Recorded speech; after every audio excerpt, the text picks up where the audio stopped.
Yes, my dear friend, welcome back to the channel. It is a very beautiful evening here, or in the night. We are in the night, yes. It's after 11 p.m. here in Southeast Asia, Malaysia to be precise. Wherever you are around the globe, you are highly, highly welcome.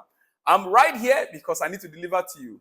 If you have not watched the previous episode, kindly go back and watch the episode because this is a continuation of that episode. Yes.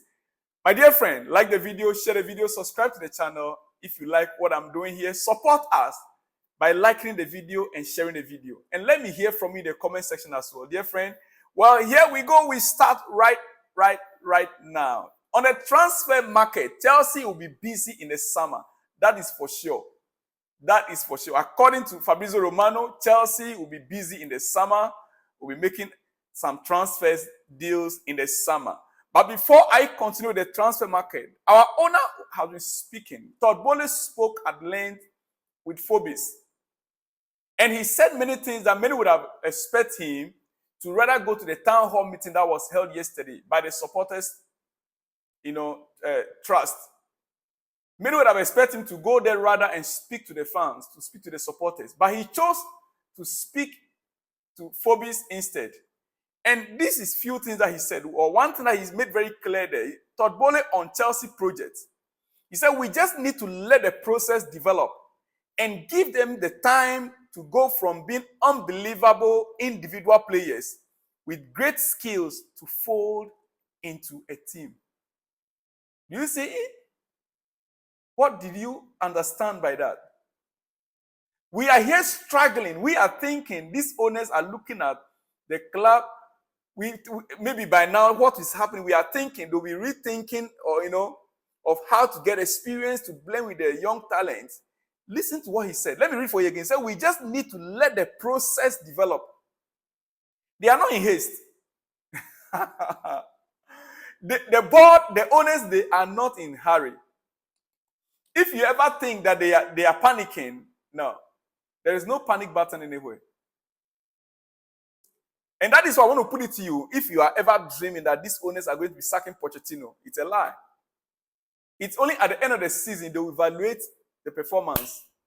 And if you really want to evaluate the performance of Pochettino, you will realize that not all the issues or the problems are coming from him.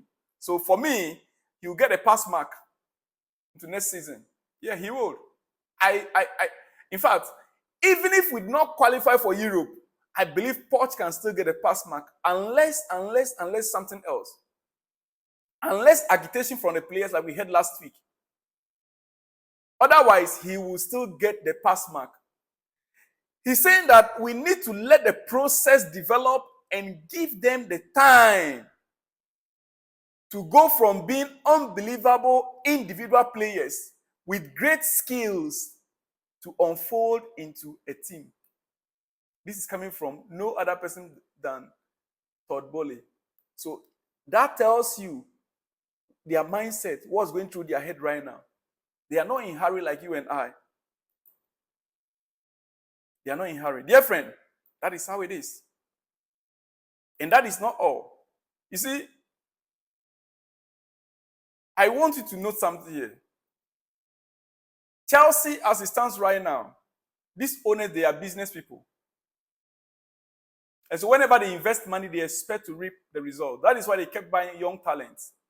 And they will continue to buy young talents. They will continue to buy young talents. But the good news I have for you tonight, Italian journalist Gaetano Fedele reports on Victor Osimehn.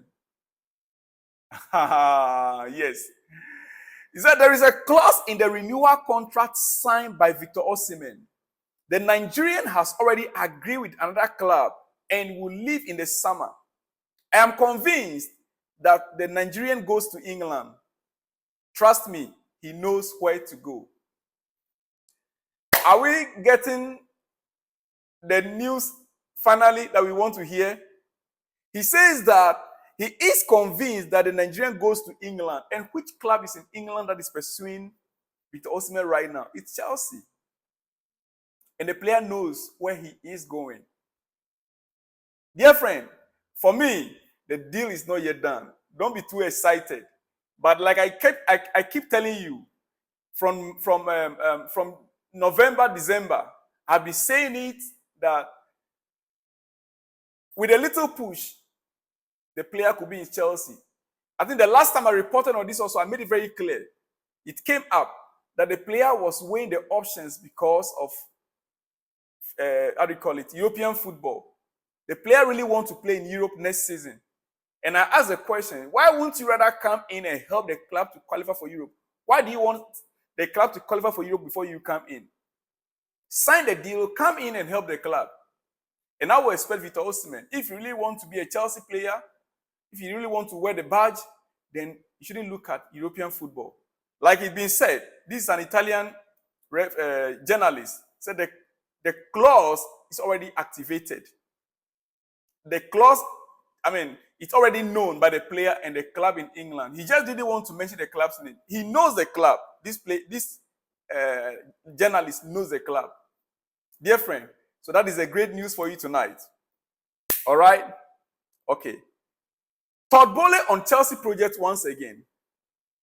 And let me expatiate here very clearly what he said. He said we just need to let the process develop and give our squad the time to go from being unbelievable individual players with great skills to fold into a team.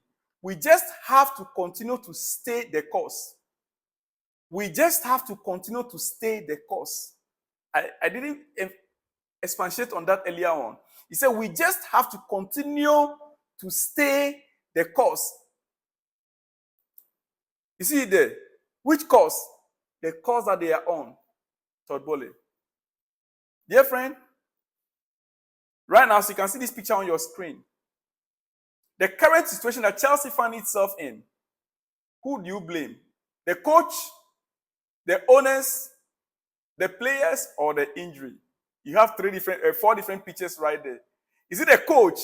Is it from the owners? Is it the players, or is it the injury? Let me hear from you in the comment section. Who you think is the cause of Chelsea's problem this season? Who do you think is the cause of Chelsea's problem this season? Well, on the transfer market once again, Chelsea are not currently planning to sell Badiashile this summer. Chalobah could be on the move. Trevor Chalobah could be on the move. But Badiashile is not going to be sold at all. At all. All right. Newcastle are braced for bids from Arsenal and Tottenham, potentially worth £100 million for Alexander Isak if the Magpies need to raise funds to allow them to refresh their squad within the FFP rules. Yes, that is on some other transfer news coming from Salon's blog to you, wherever you are around the globe, dear friend. All right? Thierry Henry, in comparing Kylian Mbappe and Erling Haaland. Thierry Henry, in comparing Kylian Mbappe and Erling Haaland. This is what he said. He said Kylian Mbappe is a better player than Erling Haaland, which I agree with him perfectly. Mbappe can create and finish. Haaland is just a finisher. That is true. What do you think? Mbappe can play in any position up front, which is also true. Haaland can only play in the middle up front. Haaland is a magnificent player, but he's not a big game player like Mbappe. We all saw that in Arsenal versus Manchester City game. I know you agree with Thierry Henry just as I agree with him. Comparing the two, Kylian Mbappe personally is far ahead of Erling Haaland.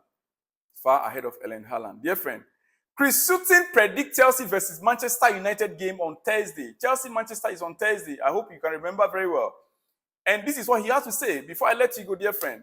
He said, if they cannot beat Burnley at home when the Clarets are down to 10 men, then heaven help them. If they cannot beat Burnley with 10 men at home, then heaven help them against Manchester United. He said, all things considered, it makes this game against Manchester United impossible to predict. It makes it impossible to predict. It feels like it will probably be a draw, but Cole Palmer will score.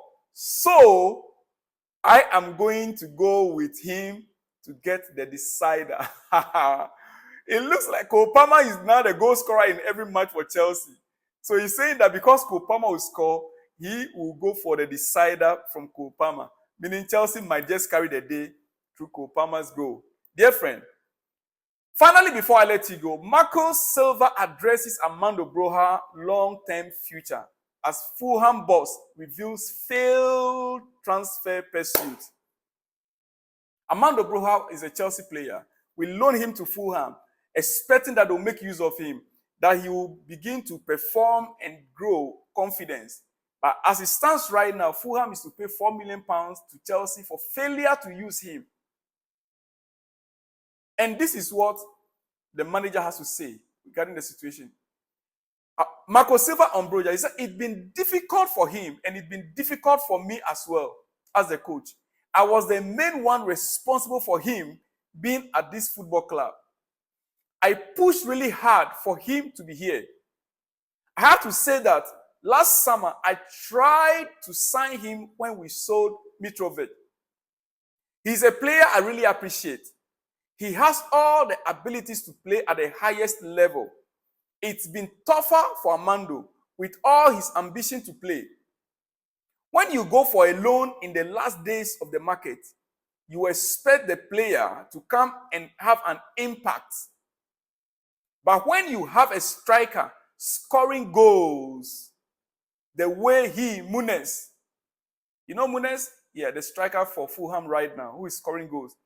When you have a striker scoring goals the way Muniz has been scoring, it is not giving chances for the others. It is not giving chances for the others. So because Muniz is performing, that is why they are not able to use Armando Broja. Nobody will drop Muniz, who is scoring the goals, and bring Armando Broja to be trying something which might not work out, and your team will be struggling. Dear friend, so he has given the reason why he's not making good use of Armando Broja. But the club will definitely have to pay Chelsea £4 million. £4 million. All right. Dear friend, it is time. It is late in the night here in Southeast Asia, Malaysia, to be precise. You are in your evening. A very good evening to you, wherever you are. You are in Europe or in Africa. You are in America. It's in the morning. And I just want to wish you a good night's sleep from here. I'll see you tomorrow. By the time you are up, when you see me, shalom and peace.